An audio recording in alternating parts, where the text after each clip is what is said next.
Google reportedly has over 100 agencies monitoring extremist content. Well, our next guest fell victim to the monitoring by YouTube, which is owned by Google, after blocking his video in over 24 countries with no explanation why they did it. The video in question was how he felt about being called a white supremacist. YouTube has since lifted the ban after pushback on social media. So why the ban at all? Well, here now is psychology professor at the University of Toronto, author of 12 Rules for Life, An Antidote to Chaos, Dr. Jordan Peterson. Great to see you again, Dr. Peterson. Very nice to be here. So tell us what happened with this video on YouTube. Well, I was speaking with a very well-known YouTube host, H3H3. It's Ethan Klein, and we talked about a lot of different things because YouTube interviews are 3 hours long. And he cut a piece of it where we discussed accusations that had been leveled at me for being alt-right and far-right and white supremacist, ridiculous allegations, and put that video up, and it was banned in 24 countries. Now, maybe it was banned because it had the words white supremacist in it, but that's actually quite a problem because perhaps you want discussion of that. So that seems to be what happened. He complained, and they backed down. But, you know, he's got clout because he has 4 million YouTube subscribers, something like that. Yeah. Are you a white supremacist? No. Why do they call you that? Why? Yeah. Well, because in the world we live in right now, if you stand in opposition to the radical left, which I certainly do, then the easiest strategic move for the radical left people is to call you some pejorative term so they don't have to deal with you. Yes, well, not just to shut you down, but also to damage your reputation, to cause real harm. It's not merely a matter of shutting you down. There's more malevolence to it than that. They want to take you out and they want to silence you. Yeah, and they'd be just as fine, just as good if there was some pain involved during it. Right. Do you how do you feel about some of the blowback that's leveled at you? How do you handle it? Well, I've learned over the last year if you're careful what you say to begin with, and I am very careful with what I say, and then if you're attacked, that you don't back down and you don't apologize, things flip around extremely quickly. And now I'm in a position where if I get attacked, it almost inevitably, fingers crossed, turns out to be of benefit to me. Ultimately, though, the reason we're talking to you about this is apparently that Google has got this secret police of 100 agencies, and we don't know exactly who they are, and they don't identify themselves, and they're trying to filter out content. Right. What bothers you most about that? Well, I understand why they have to do it to some degree, because they don't want ISIS promoting their particular brand of pathology. And that's a good thing to take down terrorist video. It's certainly something that has to be contended with. I think that it's necessary for Google and YouTube and these large social media channels to make what they're doing absolutely transparent to the public. And there's two reasons for that. It's not only because of the human decisions that are involved, it's because they're building algorithms to screen things even before they're put up. Right. And that's resulted in the... I would understand if they are, excuse me for cutting you off. No problem. I understand if it's the ISIS video or if you're a white supremacist and you're lashing out and saying you're going to have hate crimes and this. That's putting other lives in danger. We need to take down those videos and get involved, I believe, and police needs to get involved. But what you did, it was a speech, and they just took a clip, and you're defending yourself why you're not a white supremacist, correct? And yes, they took that's that what video happened. down. Yeah, well, it shows you that it shows you that the algorithms are faulty. But I know lots of people on YouTube have been demonetized. That just happens all the time. If you're a conservative, center conservative, I would say, then the probability that if you have a discussion that it's going to be demonetized is extremely high. And major league players on YouTube, like Dave Rubin, for example, are demonetized constantly. What does that mean, demonetized? It means that Google decides that their content is not fit for advertisers. And they seem to do that, I would say, in a very arbitrary way. Now, the issue is that this needs to be made public. We need to evolve mechanisms to determine how shared social media are going to be screened so the real pathological material remains under control, the stuff that violates law. But we need, it can't be done behind closed doors. And look out for Facebook, too. They're right behind. They're trying to correct what they say went wrong in 2016, and many people think that's Donald Trump winning. Right. I want to talk about your book, New 12 Rules for Life, An Antidote to Chaos. What do you mean? You're fighting against chaos in our society? Yeah, well, it's... increasingly, young people in particular find themselves disoriented in our world. It isn't clear to them how it is that they should grow up and take their place in the world. And I would say that's especially true for young men. And so the book is a series of rules, some tongue-in-cheek, some dead serious, and a description of why it's a description of why most of the meaning that's found in a genuine life is to be found as a consequence of adopting responsibility, and also it's a discussion of why it's so necessary to be careful and to tell the truth in a deep way, and it's an explanation of that, not just an injunction or a finger wagging. Can you tell us one rule? Put your house in perfect order before you criticize the world. So, and that's an antidote, I would say, to some degree, to this idea that's been fed to young people that the best thing they can do in the world is to become a social activist of some sort and complain about what other people are doing to hurt the world instead of growing up and fixing things on their own, which is a much better pathway. Don't be afraid to listen to people, right? They have counter views. People want to shut you down rather than debate you. You want the debate. That's rule 9. They say you're dangerous. Are you dangerous? Yeah. Yeah, actually. Yeah. Why? Why are you dangerous? Don't look dangerous. It depends on when you see me, I think. Why? Because I think that someone who's trying to be good should be dangerous. Like, otherwise there's no force to you. There's nothing to contend with. You know, we have this strange idea that's especially, again, foisted on young men, that the pathway to virtue is through weakness and harmlessness. And that's just simply not true. That's the pathway to uselessness and resentment. You should be able to be a monster and then not be one. C.S. Lewis said there are different definitions of love. There are clearly different definitions of danger, too. Yes. Thank you for being with us. Hey, my pleasure. Thanks for the invitation. Congratulations on the book. Yeah. Thank you very much. James Damore learned the hard way what happens when you question the groupthink of Silicon Valley. While working at Google, the world's most powerful company, Damore privately circulated a paper questioning his employer's diversity policies. He didn't attack anyone. He just questioned the internal logic of what he was being told. For that, the company vilified him and his character and then fired him. Now, Damore and another ex-Google employee, David Guterman, are suing that company. They're accusing Google of systemic bias against white employees, men, and conservatives.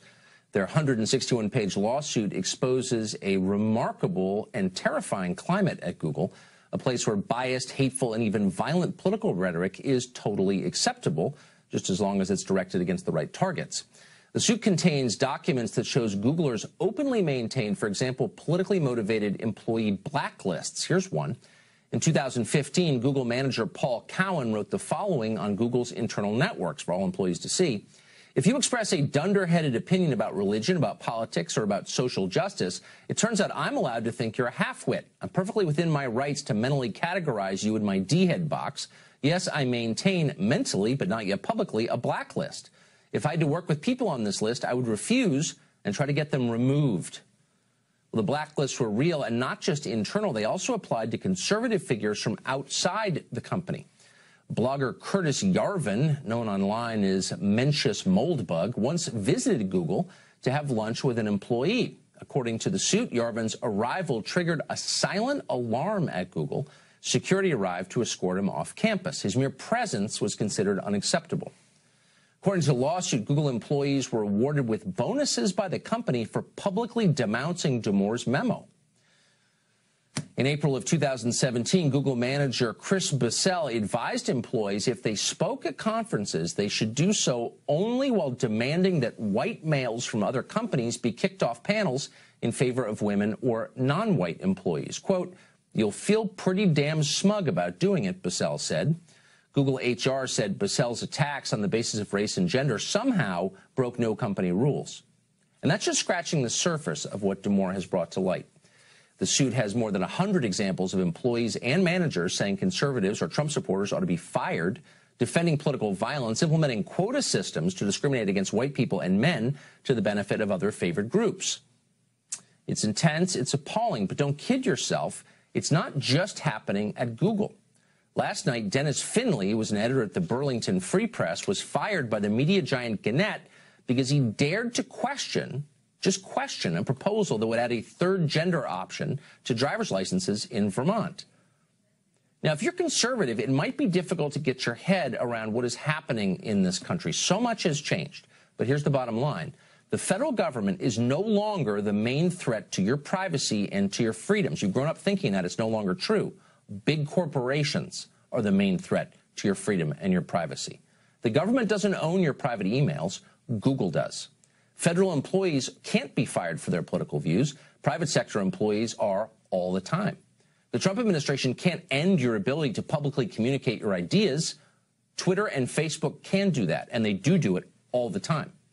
The Orwellian future is increasingly the Orwellian present, and tech barons are becoming our new commissars. Liberals who once admirably stood up for free expression and in opposition to concentrations of corporate power have been thoroughly co-opted. They're getting rich from it. James Damore has seen it all from the inside firsthand. He joins us now with his lawyer, Harmeet Dillon. Welcome to you both. Happy to be here. So, James, in reading these documents, what's so striking is not just that you got fired for expressing your views, and I want to restate, having read the piece that got you fired, you weren't attacking anybody, but you were raising questions. You got fired for that. But Google seemed to feel the need to vilify you after you got fired, to discredit you, to attack your character, and to encourage others to do the same. That seems Stalinist. Why did they feel the need to do that, do you think? Because I attacked their orthodoxy, and they really need to send a message to other employees that, no, you can't do this. You can't question our policies. Yeah, well, they certainly did, paying bonuses to people who denounced you, like a Khmer Rouge re-education session. So, Harmeet, in this complaint, you have example after example of Google targeting people on the basis of their race and their sex. My impression was that was illegal. Is it? It is illegal. It's illegal under federal law. It's illegal under California law. And what a lot of lawyers even around the country don't understand, that under California law, we have a unique labor code provision that makes it illegal to discriminate against somebody on the basis of their political activities or their political views. So that is among the claims in our lawsuit. And that can actually affect a lot, and it has affected women at Google. So to be clear, our lawsuit actually includes women as well if they've been discriminated against on the basis of any of these protected characteristics. But I mean, Google is the most powerful company in the world, the most famous company in the world, and they're doing this openly. I mean, on internal servers, they don't seem to have worried they were going to get in trouble for violating a pretty basic law. Why? Well, so they're a $700 billion plus company. They are ubiquitous. They have virtual monopoly power over search engines, and they've been getting away with it for a long time. Now, probably you and I and some other conservatives have been alarmed about what we've read about Google being able to scan Gmail and keep all of your data. That's what's really troubling about this. They, at one time, know everything about you.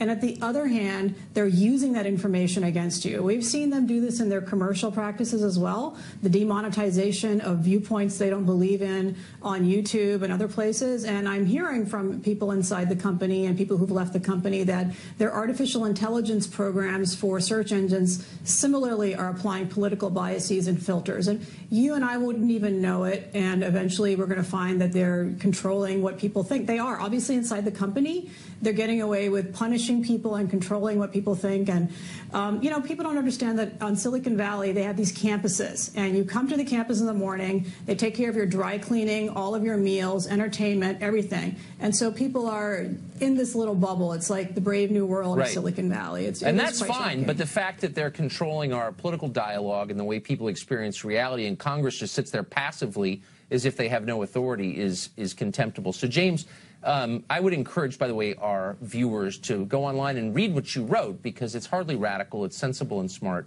Do you think that being at odds with Google is going to affect your future employment prospects?